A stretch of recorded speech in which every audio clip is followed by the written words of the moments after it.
and doing evil, vile stuff that I know exists. So I'm just sharing my story about the time that I was approached by the CIA when I was working as an electrician, and they came to me as a plumber, as they were.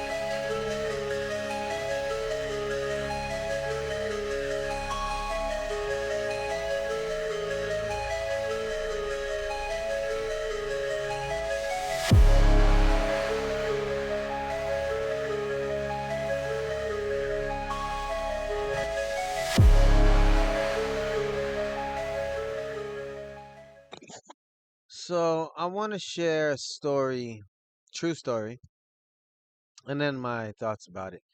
Um, when I was about 14, 15, I was always doing like competition and NJROTC, running track like cross country, and I was just extracurricular activities.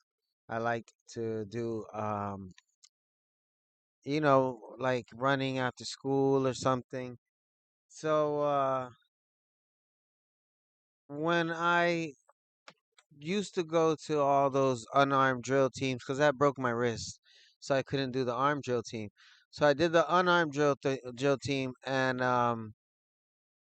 I was able to go on a big trip. And I guess that was for every year they would do that in the school I was at. But so I go and I join the drill team and all that, and I was in the competitions for people that were gonna go into the military after high school, and that's what I was doing. That was my intention at the time. And after I got out of high school, and I didn't join the military or anything, um, I decided to be an electrician, and I was working already for a year. So when I was working one day, two guys came to this ditch I was in, and it was already excavated. It was supposed to be the electrical room, but this is where they were going to pour the slab. So it was like 2 feet deeper, or maybe even three. I don't know, but I know it was really deep. And the thing is you have to put pipes underneath there, and then what they're gonna do is um, cover it with some dirt, and then they put another layer of like plastic and other stuff, and then they get ready to to pour the slab. Now, when they're all done with the concrete stick, but the pipes would be sticking up out of the ground, like maybe this, sometimes a foot, but they'll be sticking up out where concrete is not filling up the tube. I was preparing those PVC pipes. So I knew I was in an electrical room. Okay. So I'm not in no way saying anything bad about anybody or their agency, but I'm just letting you know these are signs that I took that deterred me from doing anything with anybody. Oh no, I was about 19. I just turned probably 19. Just turned 19. So I was working. It was like summertime, and it had to be like August. I had to be sometime in that time. But anyways, so I ended up getting these plumbers in the room, and they're measuring two of them. A tall one, he's like 6 foot. The other one's like 5'5", maybe five. I don't know, about 5'5".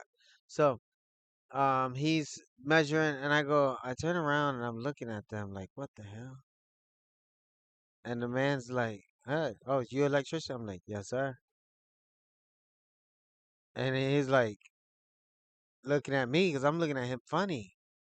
He's looking at me like, so he hits the guy, and I go, "What are you guys in here for?" He's like, "Oh, we're just measuring, we're trying to do our job." I was like, "If you're trying to do your job, you would know that nothing goes in that area, like for real." And they were dressed as plumbers, and he's measuring stuff at first, and I'm looking at him like, what is he measuring? The whole point is they were still in the wrong location. I knew what the prince said, and where the panels were gonna Is go. that I I knew that no plumbing was going in there. Okay, neither was the janitorial room in that area, according to the print. So, and we were making Blankner Elementary School or Blankner Middle, I forget. It's whatever one that is now next to Boone High School. And I go, "What are you guys in here for?" He's like, "Oh, we're just measuring, we're trying to do our job." I was like, "If you're trying to do your job, you would know that nothing goes in that area. Like, for real?" And he was like, "Ha ha ha." And I'm like, "Yeah, like, not this is an electric room." And he was like, "Yeah, see, I told you about this guy." And the tall guy's like, "Okay, okay," you know what I mean? So I'm like, what's really going on, man?" And the guy turned around, they both whip out their ID. And the ID was military ID. See, that was old, and it said deceased across the face of the ID. It said deceased from the D and the bottom going up. And he was like, "Huh, well," he goes, "We're from the CIA." And I was like, "What?" He goes, "Yeah, we're from the CIA, and we we've been scouting you." He goes, "For a little while now." And he was like, I "You're was you're telling telling them about you and the things that I've observed and blah blah blah." I'm like, "Okay." I'm like, "So what's the big point about this?" You know what I mean? He was like, "We we want to know if you want to be in the CIA." He was like, "We can make you a star. We can turn you into anything you want. You can become a real famous person." And he was like, "But that's usually what we do." And I was like, "What? Like, for real? Why would you scout me?" And I was like, "What would I do? What would I do?" He was like, "Whatever they tell you to do." He goes, "I don't know. You'd probably be sent over to Cambodia to assassinate a third world power or something." And he was like, "Who knows?" He said they could have you do anything. Like, it doesn't matter. It's, do you want to join? And I was like, I had to think about that. And he was like, "What do you know about knives and guns? What do you 40 know about AK. AK-47s, AR-15s?" And he's naming things I don't know about. I was like, "I don't know anything about that." He was like, "You ever stabbed anybody? You ever killed anybody?" And I was like, "If I did, why would I tell you?" And he's tapping the guy like, "I see him tell it." And so then he told me that he'll come back in 3 days and get my answer. And so basically, he did ask me a series of questions, and I asked him a series of questions back. But after the 3 days, I did he did come back I was in another in another ditch, but I was in another location of the job site. But so I'm digging this other ditch, and he comes in there and he's like, "Hey, how you doing?" I was like, "Oh, what's up, man?" And I'm like, "I have a few questions. I can't really come to a conclusion right now." And he was like, "Okay." And I was like, "I have like a question. Um, what would I be doing other than like crazy stuff? Is there any normal jobs like behind a desk or something that I could do?" And he was like, "No, whatever they tell you to do, you're gonna go for 18 weeks of training." He was like, "And then remember the ID I showed you?" I'm like, "Yeah." He was like, "You're gonna have to have a death. You're gonna have to die to your family. You'll never see them again." He was like, "That's gonna be an old life." He was like, "When you get older, you might, if you decide you want to get plastic surgery, that's fine." And he was like, "But you're gonna have to live in the shadows, but you'll be well paid." And I was like, "Okay, but," I was like, "What if I go and there's a bad directive?" He's like what? I said, like the my sergeant or general or whoever um decides to tell me to shoot women and children. And he was like, well, you're gonna have to do what she says. And I was like, what? I said, listen, I don't think that's cool because if I'm gonna take a political power, most normal people will be taking over the political power and they sit at the seat. I said that's the way that falls in line. That's normal and logical. I said, and that's what I see that should be happening. Why would I help? I said that's deception. Why would I help anybody assassinate anyone? I said I don't even stand for that. I don't think that's right.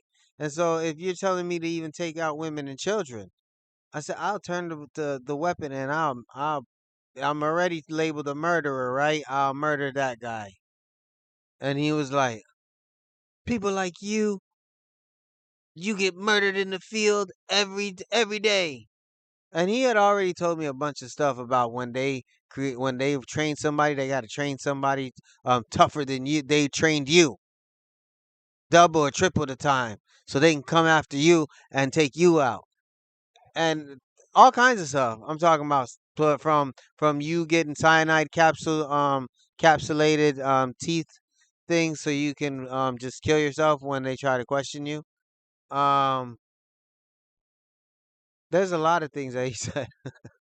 So when he said that to me and he was like, people like you that get killed every day in the field, I took my shovel and I looked at him and stood over him because I was taller than him already.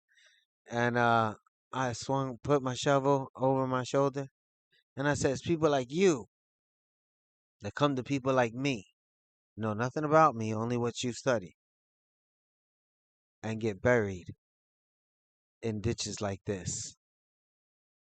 I was about to hit him in the face with it for real. And I said, "So you don't know about people like me?" And then I took my shovel and I was about to really hit him in the face. And he fell backwards and he climbed his ass out of that ditch and went running. And then he ran in the direction where the cars were, but he ran in the direction where my dad was at. And he literally told my dad as he was running. I just seen at the time I seen it happening. He ran and I seen him like tell point at my dad and then point at me and he just kept running to the car. And my dad was like, he gets up out the ditch, starts walking to me, and he goes, "Son, what happened?" I was like, "What did he say?" And he goes, "I don't know, but he said, are you his father? Are you that guy's father?" And I said, "Yeah." And he said, "He's an asshole." I said, "Well, sir, if he's an asshole, you probably did something to make him feel some type of way because I didn't raise him that way." And he said, "Well, he's an asshole." And he ran away. And I never seen that guy again. I'll never forget who he is. I'll never forget how he was so old and so small, but and well fed. But do I believe they were CIA agents? Yes. Um, on top of that, I know I would have had a different life. I probably wouldn't have known anything that I know now. But I like this fight better because that fight is not gonna take me anywhere. It's gonna make me chase riches and end up in hell, basically, for no reason. And doing evil, vile stuff that I know exists.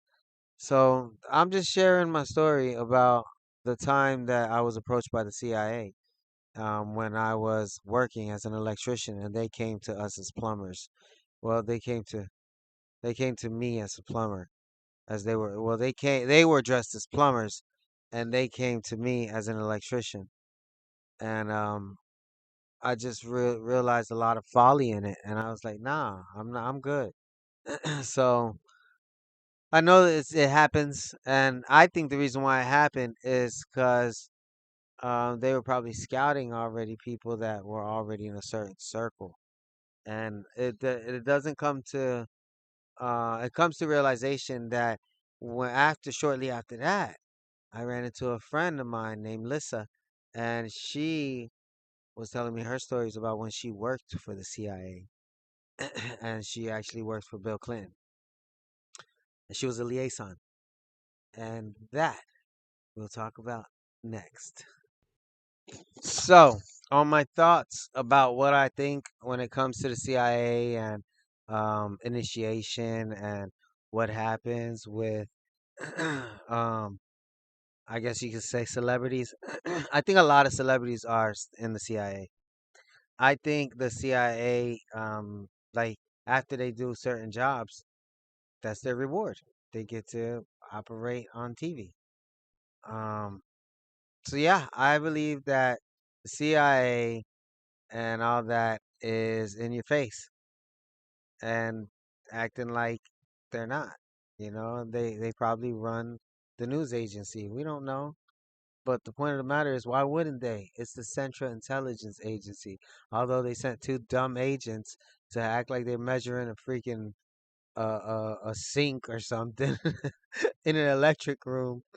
Come on. So I mean, that was just the first red flag for me. So my thoughts on it is, I think a lot of celebrities are CIA tacticians, and they learn certain things, and then they just become celebrities. On top of that, that's probably why a lot of the human trafficking goes down, and why a lot of them think they can get away with things. Okay, because they know, and they know they could track it all down and get rid of it, but they don't. So that's my thoughts. I just shared a minute and a half of my thoughts on that, and I'm just letting you know. I think that, yeah, I think the CIA is a lot of celebrities already. So aside from that, like, share, subscribe, join our Patreon. All right, Justice of Liberties and J. Michael. Take care. Have a good day.